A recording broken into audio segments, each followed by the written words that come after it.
नमस्ते, जय हिंद और विश्लेषण के एक और अध्याय में आपका बहुत बहुत स्वागत है। मैं हूं आनंद नरसिम्हन और हमारे साथ हैं editor convergence of network 18 Brajesh Kumar Singh. Brajesh ji, आपको और हमारे दर्शकों को नवरात्रि की बहुत बहुत शुभकामनाएं। आपको भी नवरात्रि की खूब खूब शुभकामनाएं। देखिए, ये 9 दिन, इसके अलग अलग रंग हैं और माँ के अलग अलग स्वरूप में इसको मनाया जाता है और देश भर में इसकी अलग अलग, क्या कहते हैं, रूपांतरण आपको कह सकते हैं, इंटरप्रिटेशंस कह सकते हैं।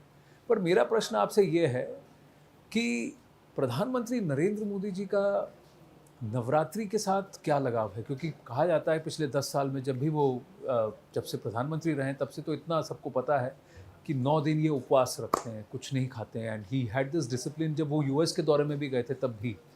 ये कब से शुरू हुआ है ये? देखिए, नरेंद्र मोदी जब प्रचारक थे, आप ध्यान रखें कि जब उनका जन्म तो वड़नगर में हुआ था।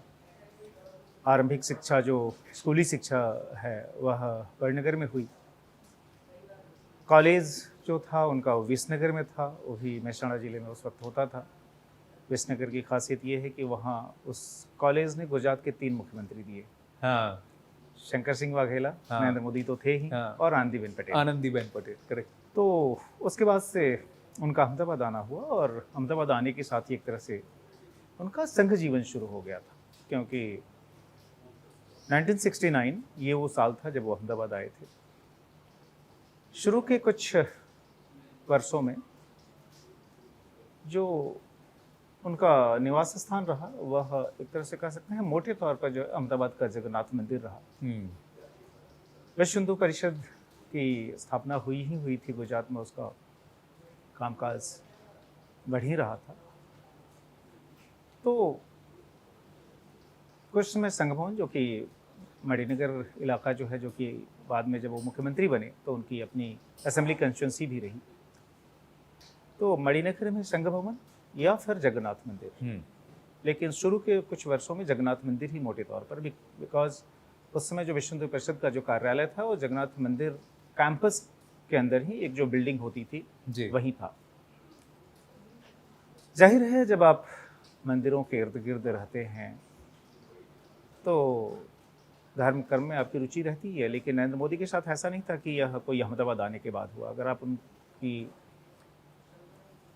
लाइफ को देखें और ख़ासतौर पे अगर इनिशियल वर्षों को देखें तो जब बचपन में शर्मिष्ठा तालाब में जाना, जो आसपास के तमाम मंदिर हैं, चूँकि वड़नगर प्राचीन काल से ही धर्म और संस्कृति का बड़ा केंद्र रहा जी। चाहे आप हिंदू सनातन संस्कृति की बात करें, जैन संस्कृति की बात करें, बुद्धिस्ट बौद्ध धर्म की बात करें। आपकी जानकारी के लिए बता दूं कि फेंसांग वो वड़नगर आया हुआ और उसके अपने जो ट्रेवलॉग्स हैं, जो डिस्क्रिप्शन है, उसमें उसने वड़नगर का बहुत ही बारीकी से जिक्र किया। हाँ, पर उस वक्त वड़नगर एक बहुत बड़ा जी हाँ शहर भी हुआ कर सकता है, बहुत बड़ा शहर था या रियासत भी कह सकते हैं। बहुत बड़ा शहर था, खासतौर पे बौद्ध धर्म के लिहाज से। वहाँ पर बौद्ध भिक्षु बड़े पैमाने पर रहा करते थे। जो तोरण अगर आप उस समय के देखें, जो कि अभी भी पाए जाते हैं, तो उससे आपको अंदाजा लग सकता है कि वड़नगर जो है, क्योंकि वड़नगर अपने इतिहास में तमाम अलग अलग नामों के साथ रहा है। हाँ। तो वड़नगर में भी मंदिरों से गहरा ताल्लुकात था। वड़नगर जो नागर समुदाय है, जो कि काफ़ी इंटेलिजेंट कम्युनिटी मानी जाती है जी, उससे जुड़े हुए मंदिर, भगवान शंकर का मंदिर, शर्मिष्ठा तालाब, खुद धार्मिक महत्व उसका काफ़ी अधिक। तो ये सब जो है जो धार्मिक सनातनी जो प्रवृत्ति थी, और ओबियसली घर के अंदर भी जो उनकी माँ हीराबा खुद काफ़ी धर्मपरायण महिला थी, तो उसकी वजह से जो पूजा पाठ, मंदिर, इन सब में उनकी गहरी रुचि थी। लेकिन चूँकि बात आपने नवरात्र की है, तो नवरात्र में ऐसा था कि जब उनका अहमदाबाद आना हुआ, और अहमदाबाद आने के पहले वो बाल्यकाल में आपको ये भी पता होगा कि राष्ट्रीय स्वयंसेवक संघ के वो स्वयंसेवक थे, जो बाल स्वयंसेवक कहते हैं। तो संघ से एक्सपोजर हो चुका था। जब वो अहमदाबाद आए तो फिर वह जो संघ के साथ जुड़ाव जो है और मजबूत हुआ। और उस समय जो गुजरात में जो संघ कार्य जिन वरिष्ठ प्रचारक की अगुवाई में चल रहा था, जो कि प्रांत प्रचारक भी थे, उनका नाम था लक्ष्मण राव इनामदार। हाँ। लक्ष्मण राव इनामदार मूलतः महाराष्ट्र से थे, और चूँकि उन्होंने वकालत की पढ़ाई की थी, इसलिए वो वकील साहब के तौर पर ही लोकप्रिय रहे। सब लोग जो संघ जीवन में जो है जी, अमूमन वो उनको वकील साहब के वकील नाम साहब से ही के जाना तौर जाता पर, जी है। हाँ। जी, तो वकील साहब एक तरह से उनके मेंटर रहे। वकील साहब ने उनको पढ़ने की प्रेरणा दी, चूंकि आप ध्यान रखें कि जब उन्होंने संघ कार्य शुरू किया प्रचारक के तौर पर, तो उस समय तक उन्होंने सिर्फ और सिर्फ जो है प्री यूनिवर्सिटी की हुई थी।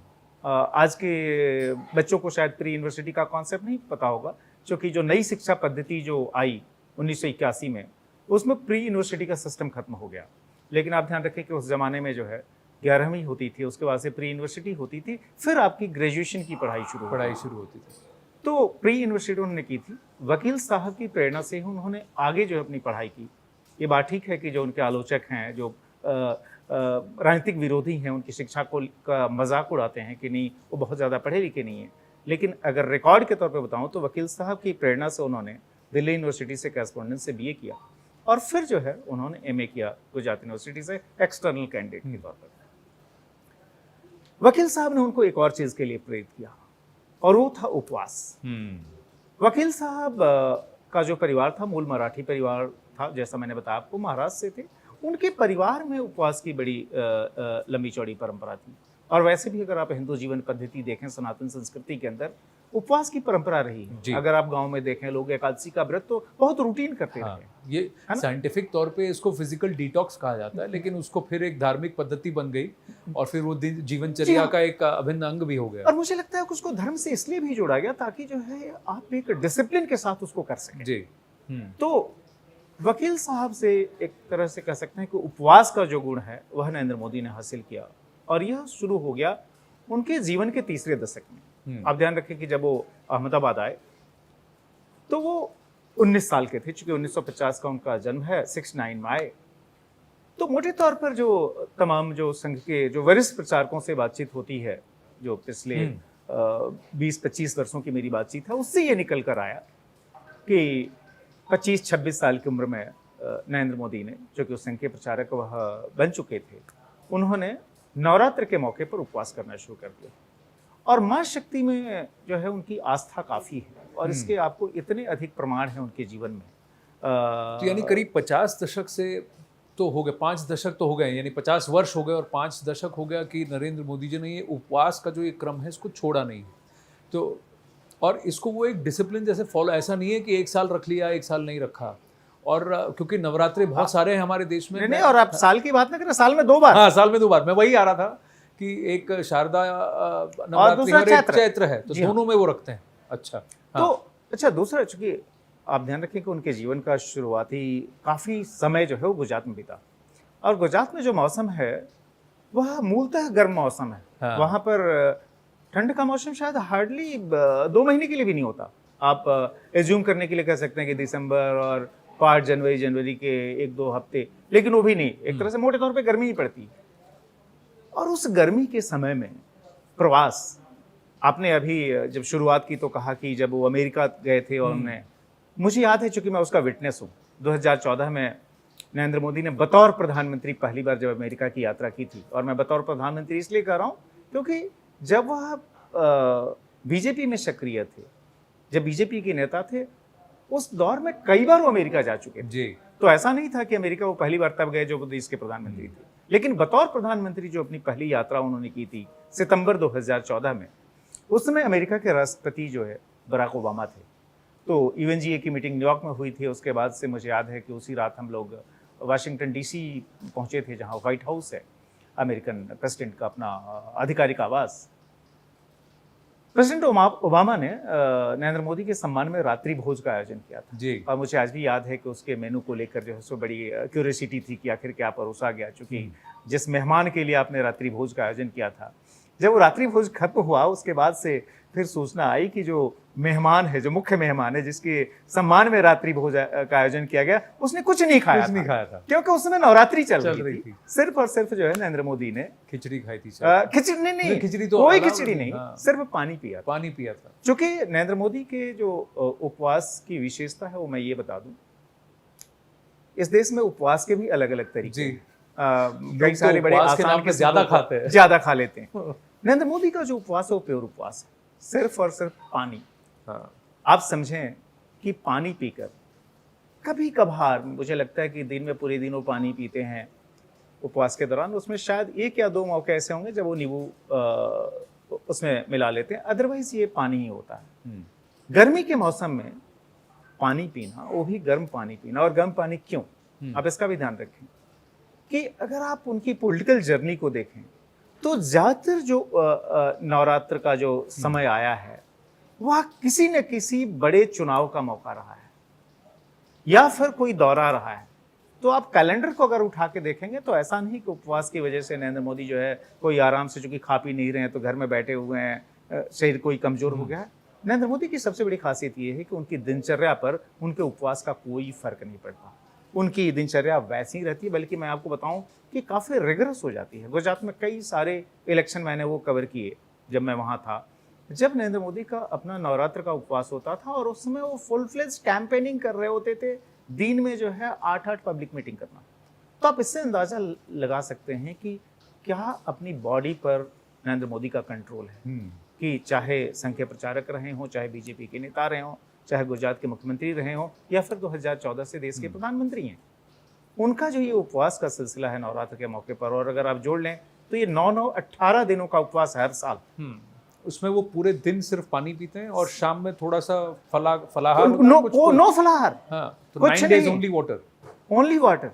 मैंने बताया ना कि अगर थोड़ा सा नींबू, वो भी कभी कभार, ये भी नहीं कि आप पूरे दिन नींबू पानी पी रहे हैं, कभी कभार नींबू का इस्तेमाल कर लिया, अन्यथा ये सिर्फ और सिर्फ पानी होता है। तो नरेंद्र मोदी का उपवास यानी प्योर उपवास है जिसमें कि आप पानी पर डिपेंडेंट है, इस बात का ध्यान रखें। तो ये तो काफी रिगरस हो गया, और कहीं ना कहीं आपको लगता है कि इसीलिए जो उन्होंने 11 दिन का अनुष्ठान किया था राम मंदिर की इससे पहले, प्राण प्रतिष्ठा से पहले, वो अनुष्ठान भी क्यों वो कर पाए, क्योंकि उनको इसकी आदत है।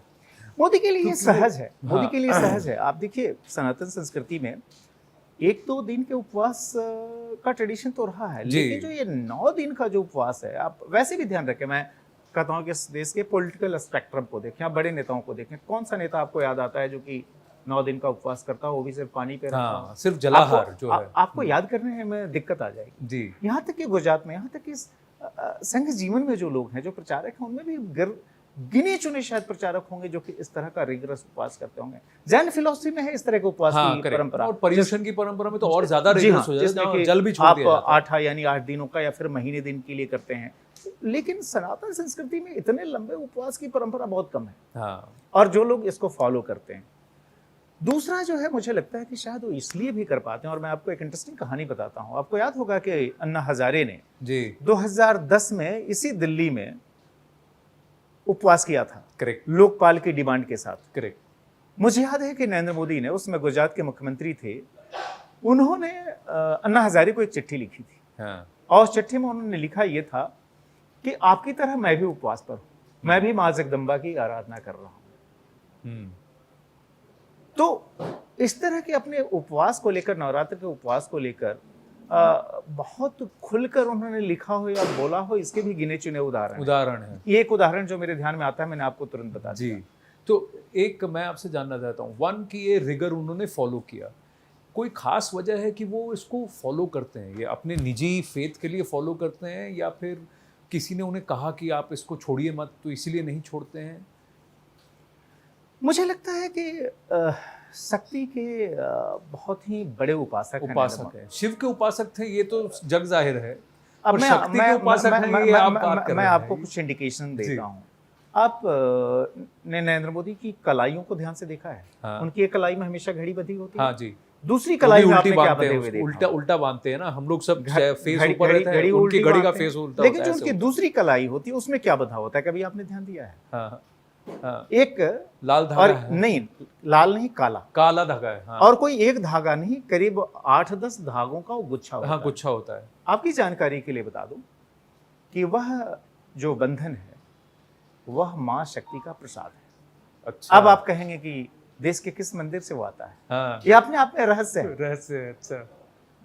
प्रधानमंत्री मोदी ने, या फिर आज तक इसका वर्णन कभी नहीं किया। नहीं, कभी इसके बारे में जिक्र नहीं किया। लेकिन जो उनके करीबी लोग हैं, जिनसे जानकारियां जो उभर कर आती हैं, बहुत पहले उनका जो अपना जन्मस्थल है वडनगर, और वो वडनगर जो है, जिस मेहसाणा जिले का हिस्सा होता है, खेरालू करके एक जगह है, खेरालू में भी एक मंदिर है। बताते हैं कि पहले जो है यह प्रसाद के तौर पे वहाँ से आता था।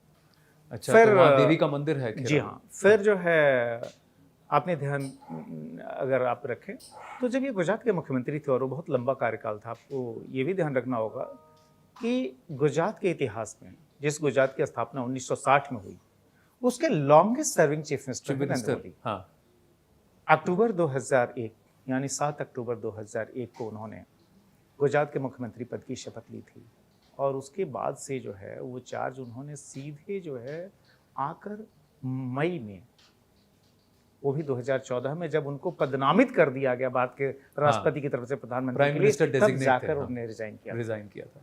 तो ये पौने 13 साल लंबा उनका कार्यकाल रहा है। इस दौरान जो गुजरात में दो महत्वपूर्ण शक्तिपीठ हैं, एक अंबाजी का शक्तिपीठ जो कि बनासकांठा जिले का हिस्सा है, दूसरा जो है शक्तिपीठ जो है आप पावागढ़, भारत के इतिहास में अगर आप रुचि रखते हैं तो पावागढ़ उसके हिसाब से काफी महत्वपूर्ण जगह है, एक समय गुजरात की राजधानी भी था वो।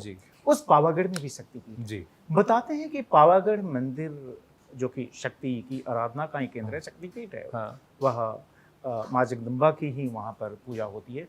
वहां से भी प्रसाद के तौर पर वह काला धागा, पावागढ़ माँ के गरबे किए जाते हैं, नवरात्र का सीजन है तो बहुत सारे गरबे हैं, बहुत सारे। तो वो जो है, तो आप इससे समझ सकते हैं कि किस तरह का कन्विक्शन होगा।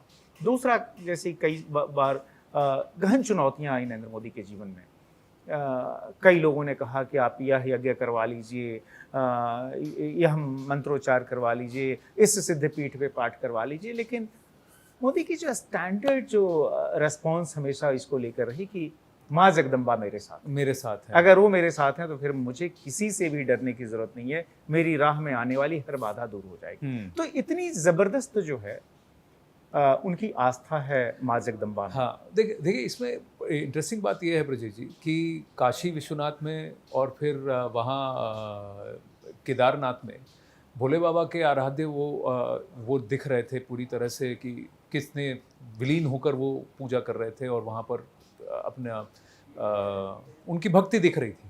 दूसरी बात, अगर आप स्वामी नारायण जी की बात करें और वैष्णव संप्रदाय की बात करें तो प्रमुख स्वामी महाराज द्वारा दी गई वो पेन है उनके पास जिससे हमेशा वो साइन करते हैं नॉमिनेशन पेपर पे और उसके सिग्नेचर करते हैं। अब आप ये कह रहे हैं कि उनके हाथ में जो काला धागा है वो माँ जगदम्बा का आशीर्वाद है और वो देवी भक्त हैं, माँ के भक्त हैं, शक्ति के उपासक हैं। तो ये क्रॉस रेफरेंशियल, क्योंकि अगर आप सनातन पद्धति में देखें तो ये अलग अलग शाखाएं हैं कि कोई हर किसी का इष्ट अलग होता है, कोई वैष्णव होता है, कोई शैव होता है, कोई शाक्य होता है, कोई इस तरह से होता है। पर ये जो अक्रॉस द बोर्ड इनकी जो आस्था है, इसका भी कोई रहस्य है या फिर मुझे लगता है कि भारतीय सनातन परंपरा की मूल प्रकृति है। आप अगर गीता को ही अगर आप देखें, भगवान कृष्ण ने अर्जुन को क्या कहा कि कोई मेरी आराधना करता हो या फिर किसी और आराध्य की आराधना करता हो, सब कुछ तो मेरे पास, सब कुछ मेरे लिए ही है। तो मुझे लगता है कि भारतीय सनातन संस्कृति की जो ये विशेषता है जिसमें कि आप किसी एक गॉड तक कन्फाइंड नहीं है, जो कि उन तमाम संप्रदायों के खिलाफ, या आप एक तरह से कह सकते हैं उन तमाम मॉडर्न रिलीजन से बिल्कुल उलट है जो कि रिलीजन ऑफ बुक्स माने जाते हैं। तो यह मुझे लगता है कि नरेंद्र मोदी ने अपने जीवन में भी उसको पूरी तरीके से अपनाया हुआ है। दूसरा, आप ये भी देखें कि कन्विक्शन उनका कितना गजब का है। 2010 मुझे याद है वो वर्ष था जब नरेंद्र मोदी को जो सुप्रीम कोर्ट गठित एसआईटी जो थी उसने समन किया था, उनका जवाब लेना था 2002 के गुजरात राइट्स केसेस को लेकर, जो इन्वेस्टिगेशन सुप्रीम कोर्ट के निर्देश पर ही हुई थी। एक वाइडर कॉन्स्पिरेसी का आरोप लगाया गया था, इसके में आपको पता है कि सुप्रीम कोर्ट तक ने क्लीन चिट दी नरेंद्र मोदी को। उसके लिए एसआईटी की तरफ से समन किया गया था 2010 में।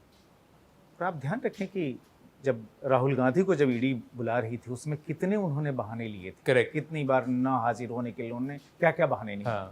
लेकिन नरेंद्र मोदी ने कोई बहाना नहीं बनाया, जबकि वो गुजरात के मुख्यमंत्री थे। ध्यान रखिए, इतनी महत्वपूर्ण जिम्मेदारी थी उनके पास।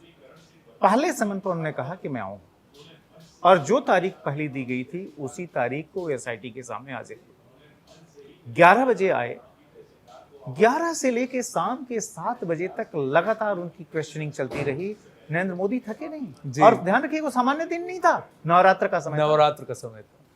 यहाँ तक कि जो पूछताछ करने वाले जो अधिकारी थे, मैं नाम भी बता सकता हूँ, उनका नाम AK मल्होत्रा, जो कि CBI से रिटायर हुए DIG रैंक के अधिकारी थे, फिर सुप्रीम कोर्ट की SIT के सदस्य बने। मल्होत्रा ने कहा कि हम कल आपसे पूछताछ कर लेंगे, आप कल आ जाएं, जो है सो आप फिर आने की जरूरत नहीं है। उन्होंने कहा कि नहीं, मैं तैयार हूं, मुझे सिर्फ 2 घंटे का आप अवकाश दे दीजिए कि मैं इतने में जाकर माँ जगदम्बा की पूजा करके आ जाऊं। तो नरेंद्र मोदी शाम के 7 बजे SIT के दफ्तर से निकले, क्योंकि जाहिर है पूजा करने के लिए आपको स्नान करना पड़ता है, नवीन वस्त्र धारण करने पड़ते हैं। गए, उन्होंने अपनी पूजा अर्चना की और फिर रात के 9 बजे आ गए और फिर वो जो है रात में 1:45-2 बजे तक लगातार चला रहा। तो ये जो कन्विक्शन है ना कि अगर मुझे आराधना करनी है तो करनी है, और उस आराधना के चक्कर में मुझे अपनी किसी जिम्मेदारी से दूर नहीं होना है, भागना नहीं है। आप उनके देश विदेश के दौरे देखें, कभी उन्होंने अपने उपवास को, कभी नवरात्र के मौके पर होने वाली पूजा को कभी बहाना नहीं बनाया अपने किसी भी शेड्यूल को डेफर करने के लिए। यह जो सब नरेंद्र मोदी की जो पूजा आराधना जो नवरात्र के दौरान है, उसकी सबसे बड़ी खासियत। पर इसके बारे में वो खुद कुछ क्यों नहीं कहते? नवरात्र के टाइम में अगर आप देखें तो उन्होंने कभी ओवर्टली अपनी आस्था का वर्णन कभी नहीं किया। वो दिखाते हैं, छुपाते नहीं है, वो बात है, लेकिन कभी बताया नहीं। मुझे लगता है कि अगर उन मौक़ों पर, जैसे कि उनके जो कुछ भाषण वाषण हैं, आप ध्यान रखिए कि जब वो गुजरात के मुख्यमंत्री थे तो उन्होंने आपको गुजराती संस्कृति में पता है कि माँ जगदम्बा की आराधना जो नवरात्रि के समय में गरबा के तौर पर है ना, जो गरबा नृत्य जो है, वह जो माँ का जो कलश स्थापित किया जाता है उसके इर्द गिर्द ही होता है ना। यहाँ तक कि माथे पर भी कलश रखकर जो युवतियाँ महिलाएं हैं वो नृत्य करती हैं, पुरुष भी करते हैं, ऐसा नहीं है कि सिर्फ महिलाओं का ही है। तो उसको जो है, जो हमारी सनातन संस्कृति का एक बड़ा प्रतीक है और हमारी लोक संस्कृति का भी बड़ा प्रतीक है, नरेंद्र मोदी ने नवरात्र के मौके पर होने वाले उस गरबा को दुनिया के लॉन्गेस्ट डांस फेस्टिवल के तौर पर पूरी दुनिया में फैला दिया।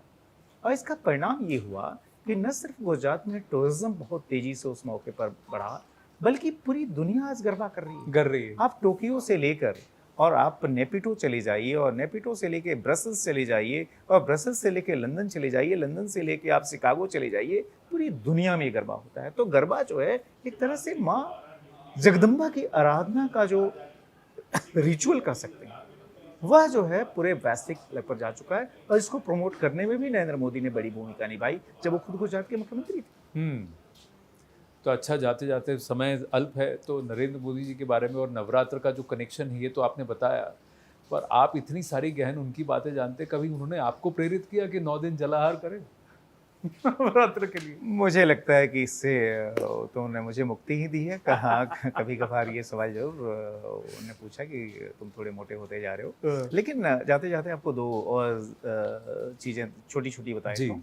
एक तो ये कि जब वो गुजरात के मुख्यमंत्री थे, चूँकि उसके पहले तो प्रचारक थे या बीजेपी के नेता थे, आपको पता है कि नवरात्र जब खत्म होती है तो फिर विजयादशमी, दशमी का दिन जो होता है, विजयादशमी के मौके पर शस्त्र पूजा, यह सिलसिला उन्होंने शुरू किया जब वो गुजरात के मुख्यमंत्री बने। और उसके बाद से वो सिलसिला लगातार जारी है जब वो देश के प्रधानमंत्री हैं। आप ध्यान रखिए कि उनके जितने भी सुरक्षाकर्मी हैं, उनके साथ नरेंद्र मोदी खुद बैठते हैं और तमाम शस्त्र जो हैं उनकी पूजा अर्चना करते हैं विजयादशमी के दिन। तो ये माँ जगदम्बा के प्रति जो उनकी आस्था है, उसका ये भी एक पहलू है जो कि दिखाई देता है कि जो जितने भी महत्वपूर्ण उससे जुड़े हुए अवसर हैं, विधियां हैं, उन सबको रिलीजियसली फॉलो करते। अब आपने कहा कि और इस पर बहुत कोई चर्चा उन्होंने की, लेकिन मैं बता दूं कि माँ जगदम्बा की आराधना, शक्ति आराधना को लेकर ही उनकी पूरी एक पुस्तक है, जिस पुस्तक का गुजराती से अनुवाद जो है सो अंग्रेजी में भी हो चुका है। तो शक्ति को लेकर जो है उनके मन में बड़ी गहरी आस्था है, और यही आस्था जो है आइदर नवरात्र के समय में उपवास के तौर पर रिफ्लेक्ट होती है, या फिर उन तमाम मंदिरों के जीर्णोद्धार पुनरुद्धार के तौर पर भी सामने आती है, फिर उन तमाम कल्चरल जो आइकन्स होते हैं उनको मजबूती देने के तौर पे आती हुए, चाहे वो गरबा हो या फिर जो है उस दौरान होने वाले। उनकी किताब का नाम क्या है?